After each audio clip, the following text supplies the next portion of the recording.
वहीं सावधान रहेंगे और सावधान रह करके अपने बूथ की रक्षा करने का काम करना, क्योंकि इस समय चाचा यहाँ ज्यादा समय नहीं दे पा रहे हैं, उन्हें भी चुनाव लड़ना पड़ रहा है और लड़ना पड़ रहा है, तो उनकी भी इच्छा हम लोगों ने पूरी की है।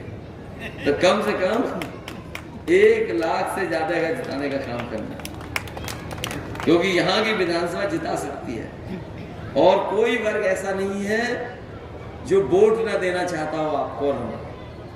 अगर थोड़ा बहुत हम लोग उनसे बातचीत कर लें, बैठ जाएं और उनको समझा ले जाएं, तो मैं समझता हूं हर वर्ग के लोग आपके साथ इस बार मतदान देने के लिए तैयार हैं। वो खुद महसूस कर रहे हैं महंगाई, बेरोजगारी और तमाम चीजें, क्योंकि इतनी महंगाई कभी नहीं हुई जितनी सरकार में होगी। जब आज हम और आप लोग 1 मई को है, ये हमारे मजदूर भाई जानते होंगे, आज का दिन पूरी दुनिया में याद करता है मजदूरों को, तमाम उन लोगों को याद करता है जिनका योगदान है काम कर करके समाज देश को आगे बढ़ाने के लिए। ये जो लेबर डे है, आज की तारीख के दिन योगदान, संघर्ष और उनके किए हुए कामों से जो तरक्की हो रही है उसको सब याद करते हैं। जो साथी कानून को समझते होंगे, इन्होंने कोरोना की आड़ में लेबर लॉ, जिसके लिए मजदूरों को अधिकारों को पाने के लिए मजदूरों को न जाने कितना संघर्ष करना पड़ा था। दुनिया में जहां जहां मजदूर संगठन थे, उन्होंने कई मौकों पर संघर्ष किया। न जाने कितनी बार उन्हें पुलिस से झगड़ा होने की वजह से जाने गई, जाने खोई। न जाने कितने पुलिस के लोग इस आंदोलन में शहीद हुए। उसके बाद जो लेबरों को अधिकार मिले थे, मजदूरों को अधिकार, इन भारतीय जनता पार्टी के लोगों ने कोरोना की आड़ में उन कानूनों को भी ऐसा कर दिया है कि अब लेबर के पक्ष में वो कानून नहीं है। तो सोचिए, आड़ में क्या नहीं कर सकते ये लोग। इन्होंने छिप करके हमारे तमाम मजदूरों को जो कई 100 वर्षों के संघर्ष के बाद जो अधिकार मिले थे, जो उन अधिकारों को छीनने भी काम किया है। इसलिए इनसे सावधान रह करके इन भारतीय जनता पार्टी को हटाने का काम करना। जो पहले और दूसरे चरण के वोट पड़े हैं, उस चरणों में भारतीय जनता पार्टी और उनके सहयोगी लोग बहुत पीछे छूट गए। इसीलिए उन्होंने अपना 400 पार का नारा बदल दिया। न केवल नारा बदला है, बल्कि उनके भाषणों में आप देखो क्या भाषा का इस्तेमाल हो रहा है। जो भाषा बोली जा रही है वो लोकतंत्र में कोई स्वीकार नहीं कर सकता। और जिस तरह के शब्दों का इस्तेमाल किया जा रहा है, अगर उन्हीं शब्दों को और उन चीजों का अगर हम आकलन निकालें और बैंकों से अगर आंकड़े निकालें, तो शायद भारत में सबसे ज्यादा गरीबों ने सोना रख करके कर्ज लिया होगा। सबसे ज्यादा बैंकों से लोगों ने, गरीबों ने कर्ज अगर लिया है तो सोना रख करके कर्ज लिया। और यही बीजेपी के लोग जो बड़े बड़े लोगों का कर्ज माफ कर चुके हैं, और इतना नहीं, छोटा मोटा कर्ज नहीं माफ किया है, लगभग 16 लाख करोड़ कर्ज माफ कर चुके हैं उद्योगपतियों का। इसलिए गठबंधन ने और इंडिया गठबंधन ने तय किया है, समाजवादी पार्टी ने फैसला लिया है कि इस बार दिल्ली की सरकार बनेगी तो अपने किसानों का पूरा कर्जा माफ होगा। जिस तरीके से उद्योगपतियों का कर्जा माफ हुआ है, उनका करोड़ों का कर्जा माफ हुआ है, हमारे किसानों का तो लाखों का है, करोड़ों का किसी का नहीं है। जब बीजेपी ने कर्ज माफ करने का फैसला लिया तो उन्होंने जो मानक तैयार किए वो ये कहा कि 5 करोड़ से ऊपर जिन्होंने कर्ज लिया उनका कर्ज माफ होगा। यहां जितने लोग बैठे हैं, आसपास जितने लोग होंगे, किसी का भी करोड़ों में कर्ज नहीं होगा, लाखों में कर्ज होगा। कि हमारे गरीब छूट जाएं, किसान छूट जाएं, गांव में रहने वाले छूट जाएं, उनका कर्ज ना माफ करना पड़े। इसलिए बीजेपी ने जब कर्ज माफ किया तो यह फैसला लिया कि 5 करोड़ से ऊपर जिन लोगों का कर्ज है वो कर्ज माफ होगा। हम समाजवादी और इंडिया गठबंधन के लोग कहते हैं जो किसानों का लाखों लाख कर्ज है वो पूरा माफ करने का काम करेंगे। अगर उद्योगपतियों का माफ हो सकता है तो किसानों का भी हमारा माफ। जो कभी आरक्षण खत्म करना चाहते थे वो आरक्षण के पक्ष में बोल रहे हैं, लेकिन मैं अपनी जनता को सावधान करना चाहता हूं कि भारतीय जनता पार्टी के वो लोग हैं जिन पे भरोसा नहीं किया जा सकता। इन पे भरोसा तो बिल्कुल नहीं किया जा सकता। और अब तो इनकी और पोल खुल गई। ये अलग बात है कि इलेक्टोरल बॉन्ड जो आए थे उससे तो पोल खुली इनकी, जहां पर इन्होंने चंदा नहीं वसूला था पैसा। हम और आप लोग एक दूसरे का सहयोग मदद करते तो क्या थोड़ा बहुत चंदा देते हैं, कभी 500 रुपए, 1000, 2000, 5000, बहुत संपन्न होंगे तो लाखों में दे सकते हैं। लेकिन इस तरीके से कोई चंदा नहीं देता था। सब सीमाएं लांगे भारतीय जनता पार्टी के लोग और दबाव बना करके अपने सरकारी विभागों का, सोचिए कितना चंदा लिया इन्होंने। कई ऐसी कंपनियां हैं जिनके पास मुनाफा नहीं है, जिनके पास कोई कारोबार नहीं है, टर्नओवर नहीं है, लेकिन उसके बावजूद भी अपने टर्नओवर से ज्यादा चंदा दिया है। और कोई कल्पना नहीं कर सकता था कि 1,000 करोड़, 500 करोड़, 400 करोड़, 300 करोड़ तक चंदा दिया है। और ये बात मैं इसलिए कह रहा हूं, ये जो महंगाई दिखाई दे रही है वो महंगाई वसूली के कारण भी है। जो कंपनी, जो उद्योगपति अगर चंदा और वसूली के नाम पर पैसा दे देंगे सरकार को, तो बताओ मुनाफा कमाएंगे कि नहीं कमाएंगे? ये मुनाफे की वजह से महंगाई है। और आपने तो अपने बीच देखा है, जैसे हमने और आपने पुराने लोगों ने बाजार में पार्ले जी का बिस्किट पैकेट देखा होगा।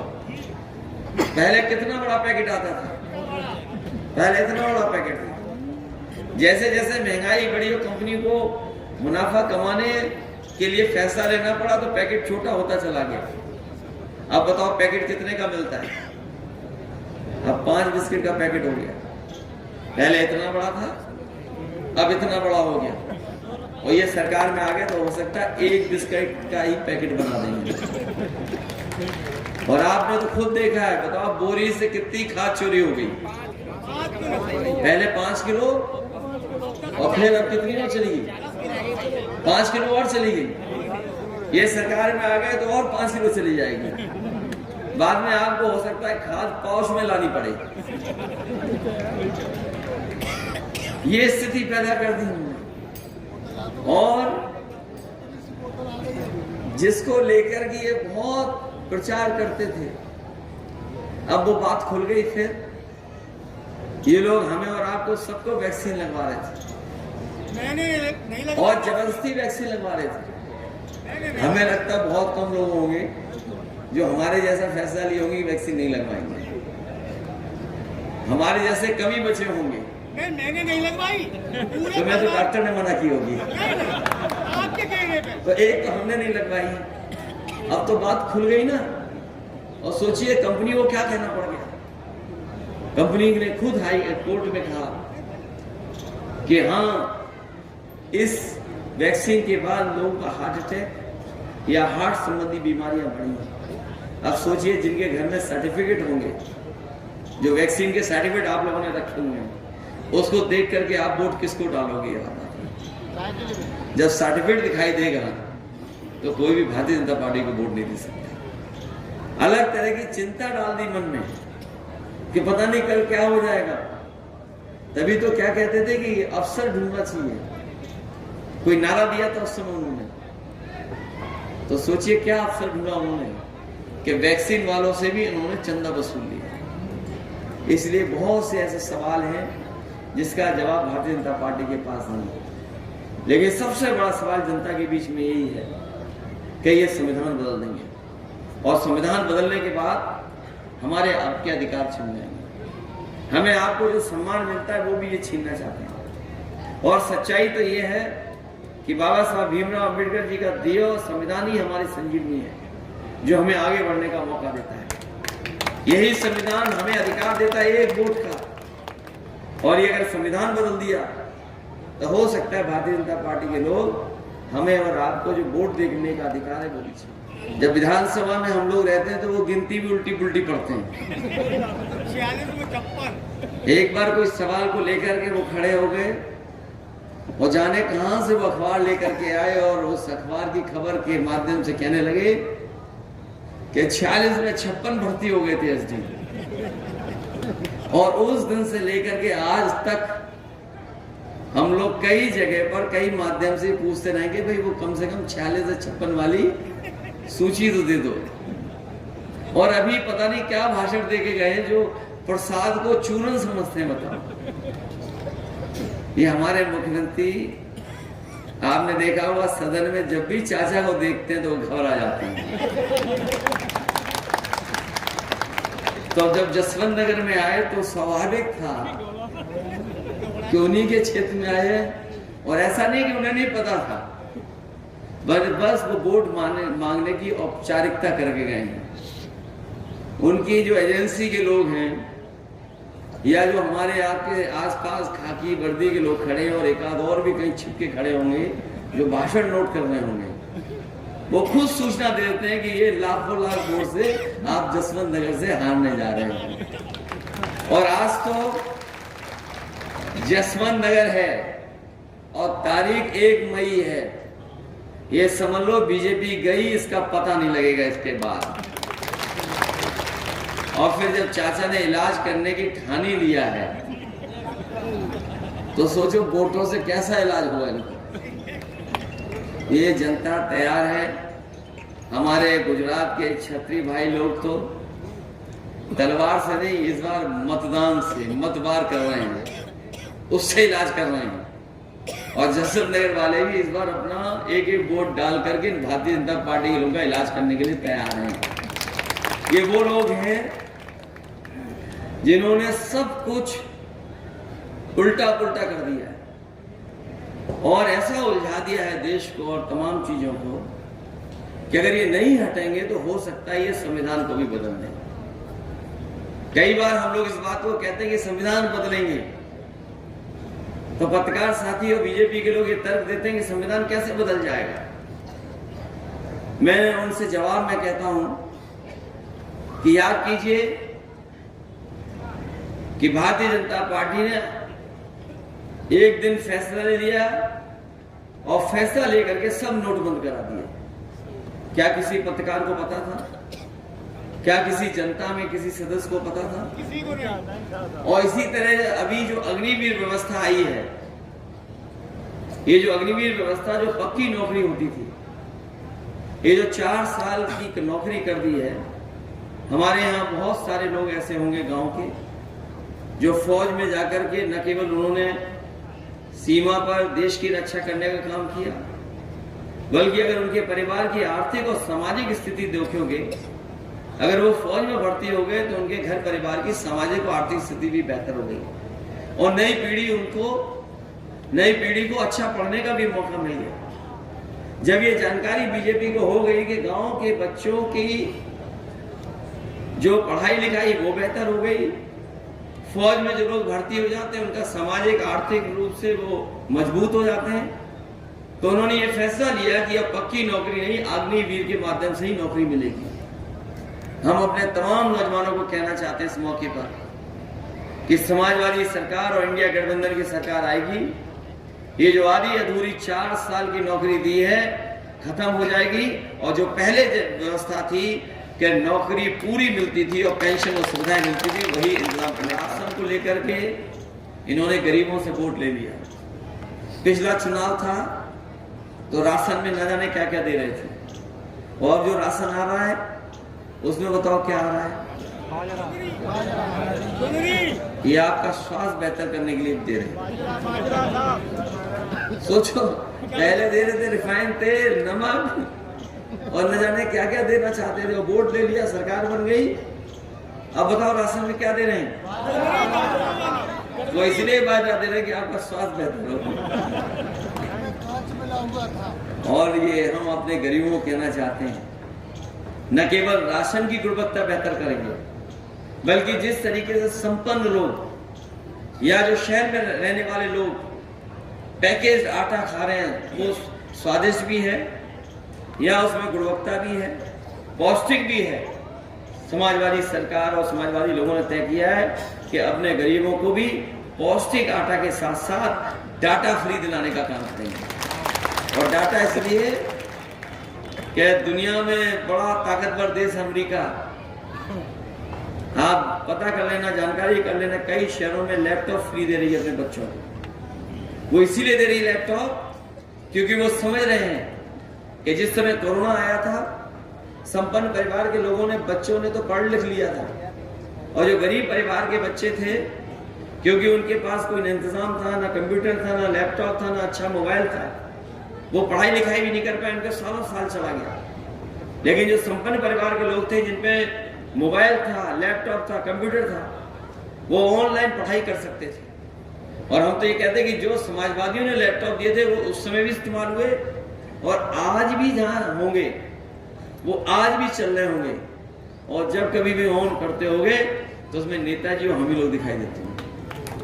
उसकी भी नकल कर ली हमारी इस सरकार ने। हम लोगों ने इतना बड़ा दिया था लैपटॉप, इनने इतना कर दिया उसका। आज में उंगली घिसते रहो तो वो चले नहीं चले पता नहीं। और 100 नंबर की भी नकल कर ली, एम्बुलेंस खराब कर दी। एम्बुलेंस इसलिए दी गरीब की मदद हो जाए, लेकिन एम्बुलेंस भी खराब कर दी। 100 नंबर इसलिए दी थी कि गरीब को भागना ना पड़े, थाने ना जाना पड़े, अगर कहीं झगड़ा हो, कहीं भी हो, फोन करे तो उसके पास पहुंच जाए। और जब से इन्होंने 100 से 112 किया, तो इन्हें पुलिस वालों को ये लगा कि जब सरकार ने नंबर बढ़ा लिया तो हम भी अपनी वसूली बढ़ा लें। तो ये स्थिति पैदा हो गई सरकार में। इसलिए हम आपसे निवेदन और अपील करने आए हैं कि ये चुनाव मैनपुरी का पूरा देश देखेगा, पूरा देश की नजर होगी यहाँ। ये मैनपुरी नेताजी की वजह से और आप लोगों की वजह से पूरे देश में इसकी पहचान है। कम लोकसभाएं होती हैं जिनकी पहचान देश में बन पाती है, और जो वीआईपी लोकसभा जिनको गिना जाता है, माना जाता है, ये मैनपुरी भी वही लोकसभा है। इसलिए पूरे देश की नजर होगी जब आपने बाई इलेक्शन में मेहनत करके और साथ लेकर के इतने बड़े वोटों से जिताया, पार्टी को रिकॉर्ड मतों से जिता देना। यही निवेदन, यही प्रार्थना, यही अपील मैं आपसे करने आया हूँ। ये क्षेत्र वो है जो चालेगा। इस कार्यक्रम के लिए आए हुए सभी लोगों का बहुत बहुत धन्यवाद और आभार प्रकट करना चाहता हूँ। ये जसवंत नगर विधानसभा, यहाँ के लोगों का परिचय देना या उनसे अपील करना, ये अपने सब वो लोग हैं जो घर के, परिवार के और समाजवादी आंदोलन के पहले दिन से जुड़े हुए लोग हैं। और ये बात केवल हम लोग मंच से नहीं कहते हैं, जो विरोधी लोग हैं वो भी ये महसूस करते हैं कि हम और कहीं तिगड़म तो लगा सकते हैं, कुछ और बहाने कर करके वोट को इधर उधर कर सकते हैं, लेकिन जब जसवंत नगर का वोट खुलेगा तो वो रिकॉर्ड न केवल अपना रिकॉर्ड बनाता है, बल्कि जसवंत नगर अपना रिकॉर्ड भी तोड़ देता है, लाखों वोट से हमेशा जिताता है। मैं जब पिछली बार आपके सड़क के किनारे कार्यक्रम हुआ था, उस समय भी यही बात मैंने रखी थी, कही थी, और आज भी मैं महसूस वही बात करता हूं कि यहाँ की जनता ने मन बना लिया है कि एक एक वोट समाजवादी पार्टी के पक्ष में पड़ने जा रहा है। और ये जिम्मेदारी अब आपकी और बढ़ जाती है, क्योंकि पिछली बार तो चाचा यहां थे, लगातार संपर्क कर रहे थे। अभी आपने मुख्यमंत्री जी का सुन ही लिया आपने। खाकी वर्दी वाले भी कभी कभी हम लोगों को गुस्सा दिखाते हैं, ये लोग भी जान लें।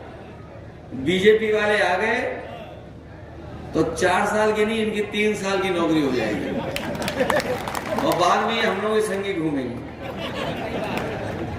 और ये हो सकता है, ये पूछे कैसे हो सकता है भाई, अग्निवीर की हो गई तो तुम्हारी भी हो जाएगी। और सरकारी विभाग देख लो, बताओ आउटसोर्स में है नौकरी में कि नहीं है। क्लास 4, क्लास 3 धीरे धीरे सरकार ने आउटसोर्स कर दी। न केवल नौकरियां सरकारी विभाग में आउटसोर्स की, बहुत से विभागों को आउटसोर्स कर दिया। ये जो आरक्षण ना खत्म होने की बात बीजेपी के लोग अब कह रहे हैं, वो इसलिए कह रहे हैं कि पीडीए परिवार से सब लोग जुड़ गए और जो बहुजन समाज के लोग हैं वो ये समझ रहे हैं कि बाबा साहब भीमराव अम्बेडकर जी का जो संविधान दिया हुआ था उसको भी ये बदल देंगे। ये बदले न बदले, लेकिन उस रास्ते पे ये लोग चल रहे हैं। सोचिए आप, अगर विभाग में प्राइवेट हो जाएगा तो क्या आरक्षण लागू होगा क्या उसमें? ये जो हवाई जहाज वाला विभाग था जिसमें लगभग 1 लाख लोगों को नौकरी मिलती थी, ये कुछ वर्षों से प्राइवेट कर दिया गया है। अब बताओ, प्राइवेट में जाने के बाद क्या आरक्षण मिल रहा है किसी को? इसी तरह और विभाग है, बीएसएनएल है, ये सरकारी विभाग, टेलीफोन वाले थे, ये सब प्राइवेट हो गए। ये पानी के जहाज जिस विभाग से चलते थे वो प्राइवेट। ये प्रबंधक जी के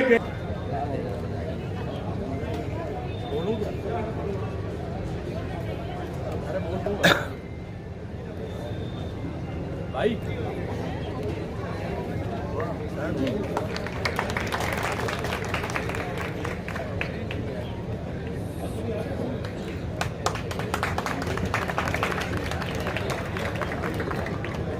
रणवीर सिंह ब्लॉक अध्यक्ष।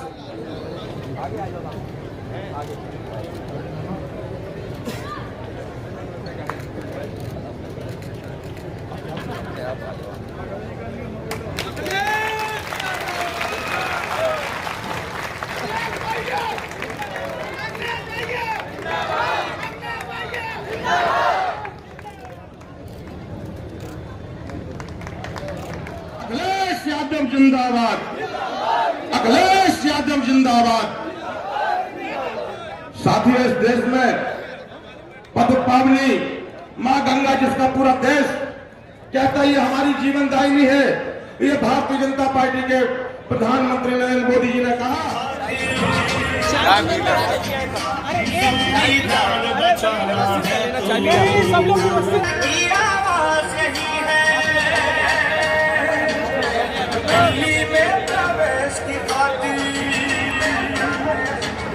राहुल और अखिलेश की खातिर